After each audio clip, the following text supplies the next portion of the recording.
That's no. Come on, push it. Push. Yes, sir.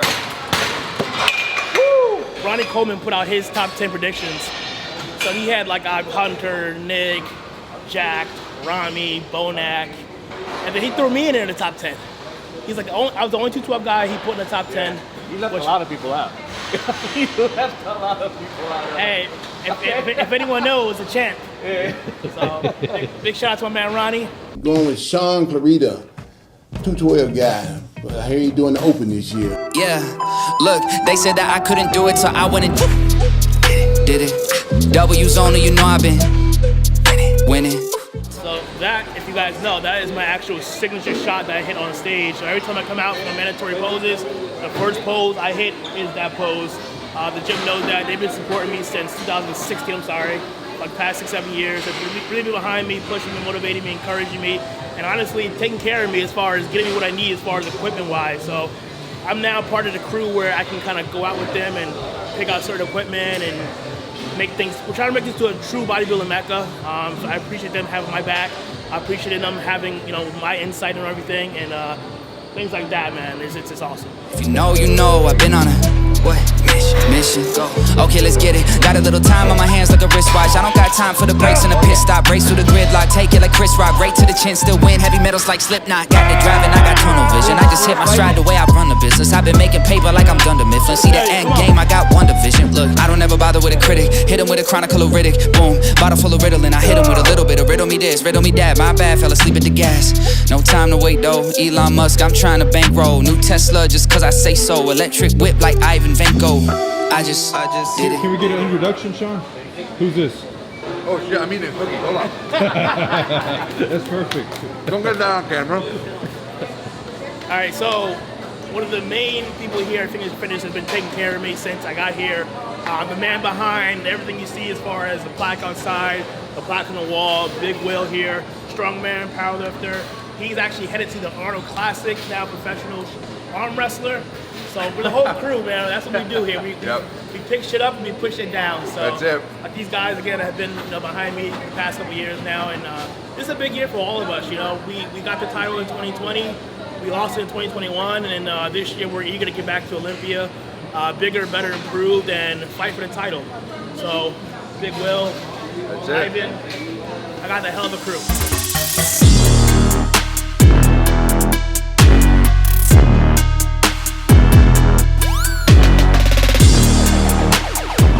I've been Shaun's training partner since the start of his prep. I'm actually a powerlifter. I've known Shaun for years, followed him for years, and since his wife got pregnant, they used to train together all the time. And I used to third wheel with them every now and then, join in the sets. I've had Shaun spot me on my big sets, and so he knows my training style.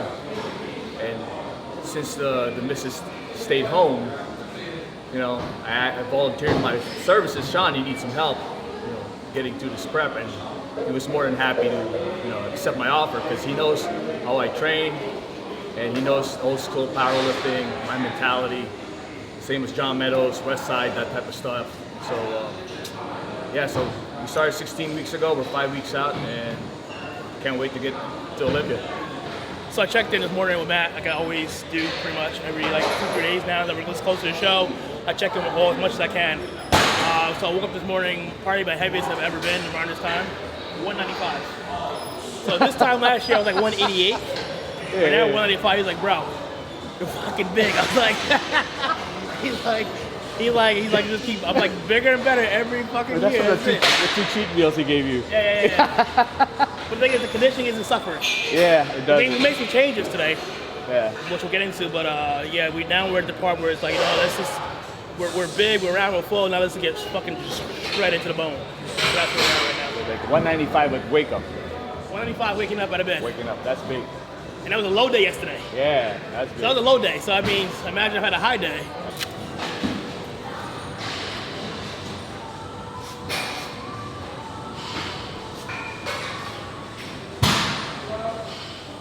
Less than 12, let's go. Get 3, go. Yep. Get in there. 2, 3, up. Out. Easy. Easy.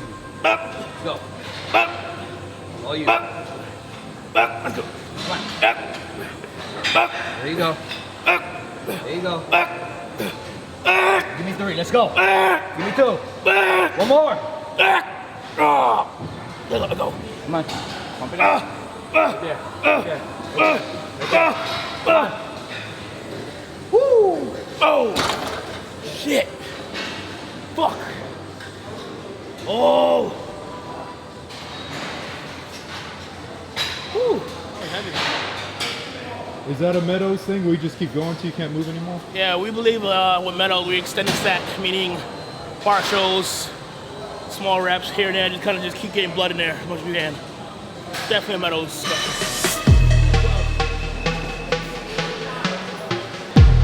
Let's work. Come on.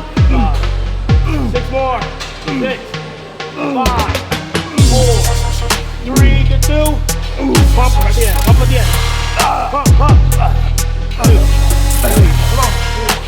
5 more. 5, 4, 3, 2, Gasp jug. It's not out yet in stores. Coming soon. I'm lying, I just made this up myself.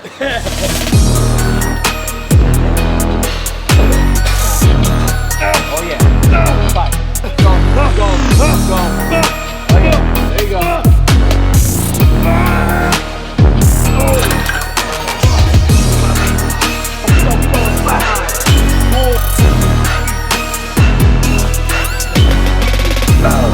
10 more.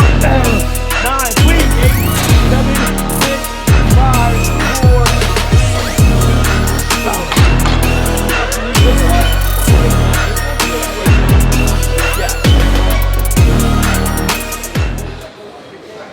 Yeah, so like I said, we have 2 chest days for the most part. The one is mainly compound movements.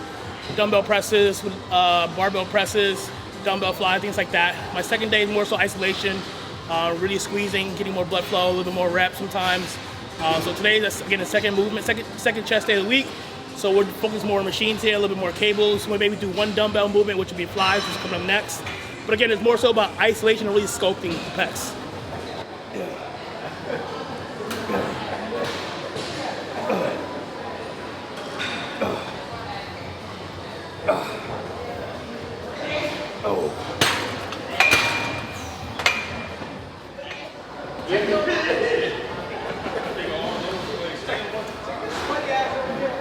Come on. Yeah, man, it's been a surreal year. A lot of big changes. That's so you guys last.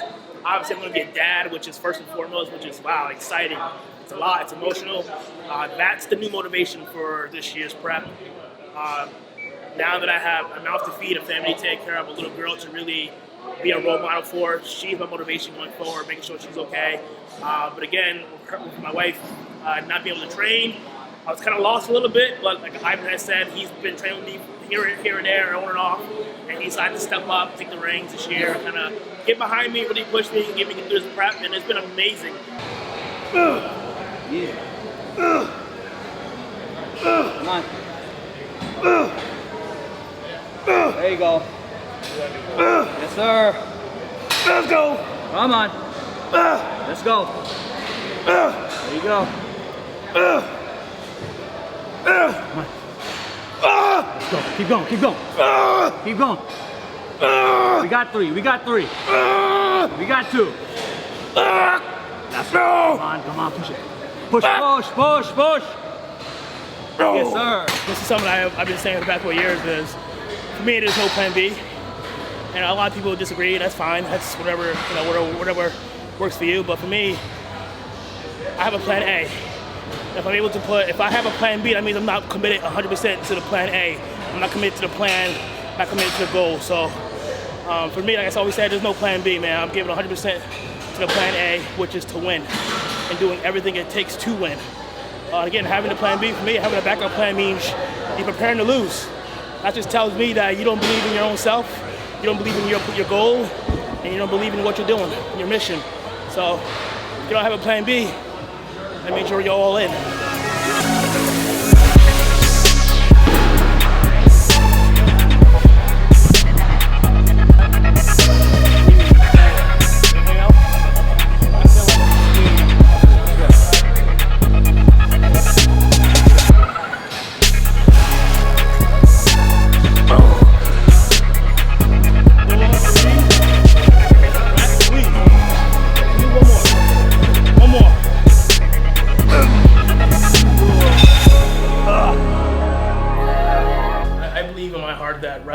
MMA, one of the hardest sports ever. And if you can wrestle, you can do MMA, you can do anything. So when I was a wrestler, obviously the goal was to be number one, be the best. Anything I do, no matter what sport it was, even when I was a Boy Scout, I wanted to be the best Boy Scout there was. I wanted to have all this, all the merit badges and everything. But again, when it came to sports, my goal was to be number one. That's how my parents raised me. Like, you go for number one or don't do it at all. So when I was wrestling, I had the same mentality. Wrestling, again, it's like a whole other level when it comes to just conditioning, strength, discipline, the whole 9 yards, because you got to realize it's very similar to bodybuilding, but it's very different. And the fact that we're still having to cut weight, and we're still having to perform under those deficits. So when it came to bodybuilding, it was pretty much the same thing, just dieting, obviously, and still trying to perform in the gym. But now we have a different stress as far as molding the body, sculpting the body, making it into an art form. That's perfect. We get all from here, right through here. All the way from top, all the way to the bottom. That's what we want. So just like hitting the most muscular on stage, so this is the crossovers, but the way we're hitting it, we're mocking up, doing the most muscular on stage. But once I transitioned from wrestling to bodybuilding, again, because I came from the wrestling background where, we still did cardio, we still trained our ass off, we're very disciplined, it was a very easy transition for me. But now I was in a whole nother level where I'm literally working my way up from 118 pounds, my first show ever, to, just getting bigger and better every single year. And the goal as a bodybuilder, honestly, when I first started competing, I had no idea what it was. I was a typical high school kid that, wanted abs, wanted to have good arms for the girls, and, the whole 9 yards. Once I started competing in college, it was pretty much just for fun, really, because at that point, I just loved going to the gym, loved seeing my body change. I walked around in a tank top while I was in college, just showing off, and, there's a bodybuilding show. I can get to show this off on stage for fun? Yeah, let's do it. And I started doing that, and I started doing very well and getting known, and people were like, hey, you ever think about taking it to the next level? And at that point, I didn't know what that meant. Honestly, when I first started competing, I didn't know what Mr. Olympia was. I didn't know what the IFBB was. I didn't know any of that stuff. Pro card, no idea what that was. But again, once I started doing more shows, I started learning more about the sport, learning what the NPC IFBB was, learning about Mr. Olympia, knowing that if I did very well, I could take this to the next level to whereas I could compete as a pro, make money, make this to a career. And once I made that transition and made that switch, that was in 2006, 2007, I said, this is where I want to go. And I knew it was going to take time. Again, at that time, I was 125 pounds, and I knew that, in order to get to the top, it's going to take time. I used to watch these guys on YouTube every single morning. David Henry, Flex Wheeler, Dexter Jackson. And I knew that eventually I'd get to that point. I just knew that the frame out that I was at right now, 5'2", 125 pounds, wasn't ready for that. But at the same time, I was still enjoying that process of going to the gym, going to local shows, competing, and just having fun on stage and just getting better every single year, adding 2, 3, 4, 5 pounds a year. And that's when I switched over to the NPC IFBB and kind of started from the bottom again. I started off as a bantamweight. My first nationals in 2011, I was dead last. I think there was 18 guys in the class, and I was dead last. And some guys would get bitter and run home and cry and give up. For me, I said, fuck that, I'm going home. I'm gonna get back to the gym, get back to work. I came back to that same show a year later and won it. Please hold, 4. Hold it, good, 5. Come on, 3. WBD. No. All day. Come on. No. No. No. I think we got half the gym come to Vegas for Olympia. So, I mean, in the beginning, people didn't really know who I was, and I didn't really know who I was. but as you kind of get better and start winning things, and obviously winning the Olympia was a big deal for the gym, and the gym itself, promoted me as a champion and everything. So people here know who I am now, and they know when I'm working, I'm working. But at the same time, I'm one of those pros that's very open, meaning if you have a question, I'll answer it. If you want to take a picture, no problem. But as long as I'm not deep in the set, or I'm not like 2 weeks out from the show. But, like I said, you as a pro, you should learn how to turn it on and turn it off. Meaning when you're in the gym training, absolutely go balls to the wall, get it fucking done. But when there are people around that want to shake your hand, take a picture, ask you a question because they're genuinely a fan of you and what you do, you should be able to turn that off and be the professional. Be able to answer that question, be able to take that picture. Because without those people, without those fans, you're nothing.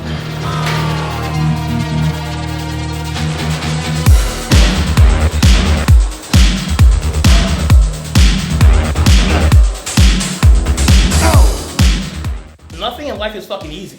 Nothing in life is easy. If you want something, you gotta work your ass off. And again, I was told, you work until you get it. I don't give a fuck how long it takes you to get there. You just fucking work till you do it. And yeah, like I said, when I placed dead last at the Nationals that year, I could have easily just said, this is not for me. But I believed in myself, and I knew I had a goal. The goal was to be one of the best bodybuilders in the world, was to be a pro bodybuilder, was to one day be Mr. Olympia, be one of those guys on the Olympia stage. And I believed in myself. That's the key thing. I believed in myself. There were a lot of naysayers, non-believers, people who doubted me, laughed at me, made fun of me, saying I was too small, too short, I'm wasting my fucking time. Fuck them. I put my head down, mouth closed, and I worked. I don't regret anything at this point in time. I lost a lot of friends, I lost a lot of family members, I lost a lot of events over the years, but I look at it now and I can literally sit back, laugh, and smile and know that I made my dream a reality. Some of these guys and girls are, working, no offense at all, working an 8 to 4, 9 to 5 job, and they hate their job. I get to wake up every fucking morning, go to the gym, come back and train, and go home and rest, knowing that this is my job. I'm doing what I love. This isn't a job. This is what I enjoy doing. So I'm very appreciative of what I'm at right now in my career. At the same time, I work my ass off to get here, though. More stress.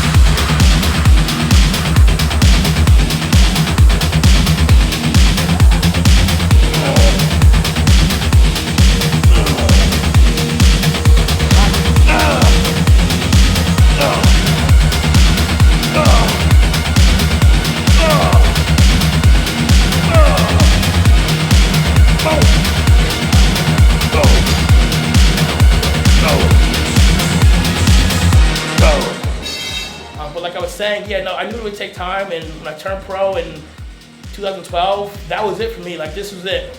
And when I turned pro, it was like starting all over again from the bottom. I was now a new pro, and again, the goal was to do my first pro show, win my first pro show, get to Olympia, and one day be an Olympia champion, and we did that. In 2012, I turned pro. I got my first pro win 3 years later, in 2015. I made it to my first Olympia, and funny story, I was pretty much dead last in my first Olympia. And again, a lot of people would be like, oh, I'm dead last, I wasted my time. But you gotta realize this, you're at the Olympia, you made it. You're considered one of the best in the world. Whether you're first or you're dead last, you're where a lot of people will never ever be. Who can really sit here and say, oh, I'm one of the best top 16 bodybuilders in the world? There are guys who will never turn pro, who will never even make it to Olympia. And here I am now, 154 pounds, representing New Jersey. I'm at the Olympia. So yeah, there was no discouragement whatsoever that I can continue on, even though I was dead last that year. And like my career has done every single year, I've progressed. I went from dead last to 13th in the Olympia, to 9th, to 7th, to 3rd, and 2020 I won the Olympia. A lot of people probably didn't see that coming. I did. I knew I'd be Mr. Olympia one day. I actually believed that. And it just took a matter of time. Like I said, timing is everything for me. I just worked my ass off, stay consistent, and again, I can't stress enough this to all you out there. You gotta believe in yourself. Don't have a plan B.